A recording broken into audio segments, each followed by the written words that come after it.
Please subscribe to Bear Nerd Fun. Smash the like button. Goodbye. Hail to all. Hail we do not need. Hail to all. Hail to all. Now come on, Hollywood. Stop smelling your own farts. You might get mistaken for arse sniffers. Remember, when you go woke, you go broke. Hail to the fandom menace. This is Bear at Bear Nerd Fun. Well, why the Star Wars franchise decline is in a true loss for American culture. Well, I found this maybe a week or two ago. Alright, by David Breitenbeck. This year's annual Disney Fan Expo D23, a new special look trailer was released for the upcoming Star Wars Rise of Skywalker. The third film in the sequel trilogy kicked off by 2015's The Force Awakens and continued in 2017's The Last Jedi. Both of these movies are truly terrible from a writing perspective, although the latter film is much worse, while clumsily undoing and undermining everything that happened in the original films, including some stunningly wrong-headed choices regarding the main characters. A rundown of their flaws could easily fill an entire book. They are some of the most hollow and incontemptibly written, incompetently written films. It could be you will ever see. This has resulted in severe fracturing of the franchise's massive fan base. Yeah? Between those who try to defend the film and those who loathe them, Star Wars is on its deathbed. Appallingly, Disney and Lucasfilm, with the help of sympathetic journalists, have cheerfully fanned the flames of the divide, and thus they shield themselves by encouraging the idea that some fans hate the films on account of their political or social biases, the race or sex of the main character, or simply as a sign of the viewer's immaturity. The term toxic fandom has entered the mainstream, as if it's the viewer's fault they don't like the films. Good points. Their opinions, and I agree with these opinions, and I'm giving my own opinions. And quite possibly maybe some rumors. So, keep all of that in mind. Every video I make, rumors, opinions, that's what I do. I commentate on stuff that I find interesting. The result of this is that Star Wars as a film franchise is dying, if not already dead.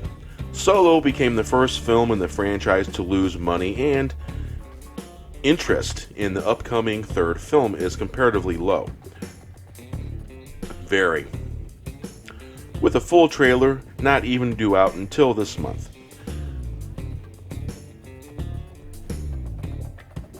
To destroy what was perhaps the world's most valuable cinematic intellectual property in less than 5 years is admittedly an impressive achievement. It might even, according in my opinion, it might even be a record. Back to the article. Perhaps the sole impressive thing about what is now known as the Disney era. I was going to say the diarrhea era. Back to the article. The imaginative power of Star Wars IP has been systematically stripped away into a confused and contradictory mess. Loaded down with contemporary politics, the simple yet rich story of the original and even the prequels, for all their faults, now suffers from the soulless and pointless tumor that grinds the rich characters of the originals into dirt in order to set up new ones. Hollow new ones at that. Quotes like, Let the past die. Kill it if you have to. Yeah. So I wonder if they were telling us fans something when they put that in there. The results of all this is that Star Wars as a film franchise is dying, if not already dead. Solo became the first film of the franchise to basically flop. Yeah.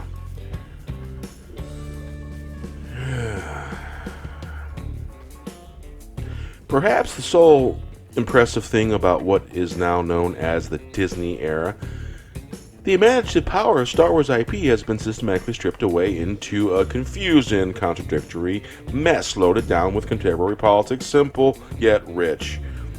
Story of the originals and even of the prequels, for all their faults, now suffers from a soulless and pointless tumor that grinds the rich characters of the originals into dirt in order to set up hollow new ones. So what, you might say, why does this matter? It's just a fantasy film franchise. There are other important things in the world. Who cares? Evidently quite a few people care, but here is why it matters. We're losing wholesome entertainment. Yep, just good entertainment. Good stories. In the first place, in practical terms, this means the loss of yet another source of wholesome and uplifting entertainment. Not much of that remains in mainstream American culture. This is important because the stories we tell and listen to affect how we see the world. They are part of how we communicate values and ethics. They are part of how we pass on our understanding of life and humanity. And they are an essential element in the continuity of culture. A hopeful tale of good triumphing over evil, levered by rich characters driven by familiar love, family, courage and decency, and bounded over by a mystical power, delineating good and evil, cannot but have a positive effect on its audience as a whole. It isn't the best story possible, nor the only such source. But in terms of mainstream media, there are precious few such stories left, and they grow fewer every day. I'd have to agree with that. Star Wars was an atavism in its own time, a throwback to an earlier, more hopeful trend in Hollywood, in contrast to the grim, nihilist fare that was all the rage in the late 1970s. It sparked a reminiscence of that kind of storytelling, but now we are in an arguably worse state of affairs. In our day, mainstream media is increasingly preaching a socio-political agenda. No hope, no uplift, no joy is permitted. Only instruction, something that made people happier and better, something that helped communicate a healthy understanding of the world, has now been gutted for the sake of scoring political points. That matters. Yep. Star Wars no longer transcends politics. It is in the process, not only is a source of joy and cultural transmission eliminated, but also one of the few unifying cultural artifacts we have left. It used to be that whatever your political, religious, or social views, whatever your skin color or sex, you could still talk about Star Wars and find common connection with your fellow fans. The story cut across the petty concerns of the day to touch on universal ideas that anyone could enjoy and find meaning in. Even when the films were bad, they still kept that timeless, apolitical tone, so you could discuss what they were bad without bringing contemporary issues into it. This is now no longer the case. Thanks to those few films and the behavior of the filmmakers Kathleen Kennedy, Rian Johnson, and others not only make terrible films, but subsequently hid from criticism by implying or outright claiming the fans didn't like their product because of the demographics of the actors involved or of their immaturity. They ignored the many substantive criticisms. Johnson famously said he wouldn't change anything about the film in favor of holding up any comments on race or politics. As representative of the film's critics, they're implied their fans are racist, sexist man-babies while inserting overt political messages in the films themselves. And in doing, they sowed suspicion, division, and bitterness among their fans. The result is that one of the few remaining places where Americans could meet on common ground is now gone. That matters. Movies are no substitute for institutions, but still matter. We live in a fragmented, broken society. The humanizing and directing forces of religion, family, nation, and community are all but gone for most people. In the face of this famine, many people have turned to pulp culture for the sources of meaning and identity they lack in the world. This situation may in itself be lamentable, as even the best work of popular fiction is a poor substitute for church, family, or flag. If these works were failing to make way for something higher or better, that might be one thing. But they aren't. They are failing, and nothing is replacing them. Nothing but the foul, dehumanizing influence of politics. The same brand of politics, I may add, that destroyed those higher influences in the first place. In other words, you could liken the situation to a man being despoiled of all he owned, save a simple toy of sentimental value. Then the same robbers who despoiled him of his valuables broke the toy, and in answer to his laments replied that a grown man shouldn't play with toys anyway.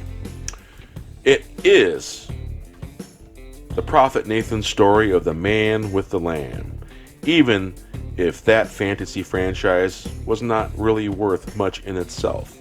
For many people, it will still all they had left in terms of sane, wholesome, uplifting influences. You killed it and then laughed at them for caring. Franchises are falling apart. If it were only Star Wars being destroyed in this way, we might pass over it as a mere unfortunate mistake. These things do happen. It isn't only Star Wars, however. It is everywhere. Hardly a major fictional franchise or character remains that has not suffered this process.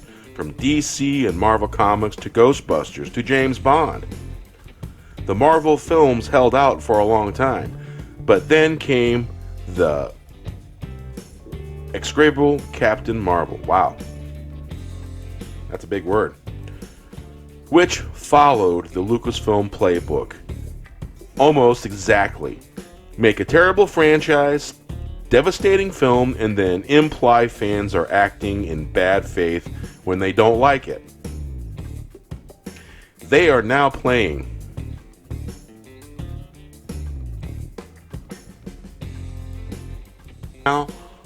laying plans to follow the hyper-politicized plan of the comics, spelling doom for the franchise more and more. The stories people grew up with, the stories that meant something to them, are being destroyed by a combination of bad writing and politicization, leaving a saddened, confused, and divided audience behind them, and shutting off the few remaining refugees from our increasingly divided political scene. Finally, on top of all concerns already raised, there is Simply the fact that quality does not need to justify its own existence. Whenever something that was great, whatever it might be, is destroyed, the world is that much poorer for it. The fall of Star Wars, or Marvel, or Disney itself, is the fall of something that once was great. The elimination of the unique ornament upon human culture. To respond by asking, "Who cares?" is only to reveal the emptiness of our own souls.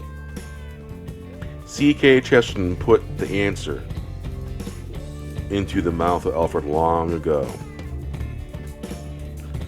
Yeah. Hail to the fandom menace. Now come on, Hollywood. Stop smelling your own farts. You might get mistaken for arse sniffers. Remember, when you go woke, you go broke. Please subscribe to Bear Nerd Fun. Smash the like button. Goodbye.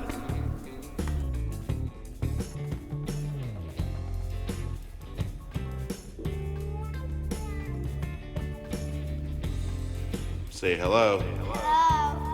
Hello. Hello. Say hello. Hello. Say nerd fun. Nerd fun. Nerd fun. Say goodbye. Goodbye. Bye.